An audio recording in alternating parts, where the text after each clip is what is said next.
to be an expert rifleman, you got to practice. Don't care, about having a scope. Scope don't mean anything. Or you good enough to pull that trigger. Because you can pull the trigger and go up that way. I've seen guys stand right up 20 feet away with 38 and miss the whole target. So, where do you get all this practice from? So, was he a decoy? If Ray was just a decoy, a scapegoat, who organized the crime? You look at those persons who were the FBI who ended up in Memphis. That was there at that particular time in a strategic spot. And who was that? Frank Holloman. So he had been the right hand of Hoover. So if I'm in the right place at the right time, things I want to do will carry out.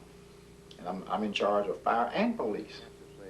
Frank Holloman was the Memphis chief of police, and he had been J. Edgar Hoover's right arm. But there's no proof whatsoever that he was involved in a plot to assassinate Martin Luther King. Many people believe the investigation of King's murder was sloppy at best. As far as the cover-up and the investigation, I know personally, and I am absolutely and morally certain that the investigation was not conducted with a view to solving the case. It was conducted with a view to finding somebody to pin it on, and then cutting off all investigations as if it couldn't possibly be anybody else, or that anybody else could be involved. And I think the reason they cut it off as sharply as they did it in King's killing, and they did it in the Kennedy's killings, both of them. They cut them off very, very quickly. As soon as they got somebody, we stopped investigating. On April 5th, 1968, the body of Martin Luther King was taken to the Memphis airport. And as Coretta King looked on, the remains were loaded onto a plane bound for Atlanta. 4 days later, the civil rights leader was buried. The FBI first said they were searching for a man named Eric Galt. That was the pseudonym James Earl Ray gave Raoul. Nobody else knew it. How did the FBI come up with that name? It was a few days before the FBI said they were looking for James Earl Ray, and that was after they had identified the fingerprints on the rifle. Ray was arrested at the airport in London on June 8, 1968, 65 days after the assassination. On July 19th, he was extradited to Memphis, where he was kept in a Memphis jail in the center of town. Ray chose Arthur Haynes as his lawyer.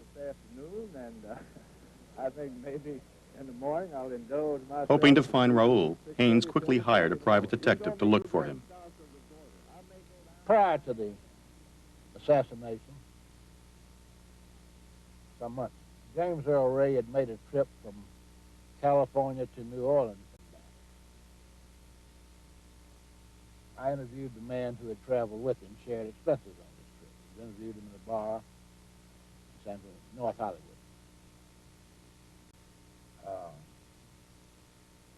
He gave me information that James Earl Ray had made a phone call from a town in Texas to Louisiana. And by sheer luck, I was able to get the number that he called in Louisiana. How did you get the number? James Earl Ray had intended to call from a payphone. But the payphone was broken, and he called on a private phone.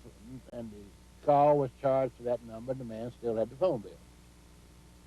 Did you call that number later on? I did. What did you get? A law enforcement agency in New Orleans. What law enforcement agency? Do we want to say that at this time? It was the Louisiana State Highway Patrol. What did you say on the phone? I asked for Raoul. What kind of answer did you get? He was there. What was his last name? Escalade. That's impossible to verify. The Louisiana State Police won't say if an Escalade ever worked for them. I had a friend in New Orleans who was district attorney. Jim Garrison, who investigated JFK's murder. He was the one that got me in with it. And I said, just out of curiosity, I want to talk to him. And he called and said that I was there and wanted to talk about the case. And he said, sure, meet in Monkey Bar, I think it was, in the Roosevelt Hotel. So he knew what it was. We both knew what we were there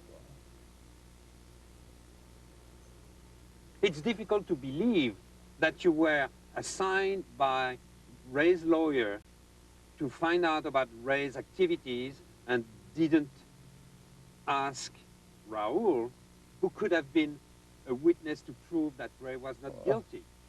He was going to come confess? You think you could have asked him that? Of course not. Why? He wasn't going to come confess to a murder. Think. And like I said, I wanted to be 80. The people that killed King, what if I stepped on somebody's toes? What do you think they did to me? Could you describe the man? 60, nearly 60 then. Small of stature. Dark complected, salt and pepper hair. Cold, blue-gray eyes. That was the only thing. His eyes were like two ice cubes. Do you think you have been framed if there was a conspiracy? Yeah, they just wanted someone to, take the charge for it. And of course, I had a criminal record. I've been in prison 2, 3 different times, and they figured, well, he's a good candidate. Ray's lawyer tried to prove Ray was a scapegoat. He looked for anything that would prove his client was innocent, and if not innocent, at least not guilty of first-degree murder. The service station, for example. The man who owned the station and head talk, somebody came in the station and rammed a butcher knife through him.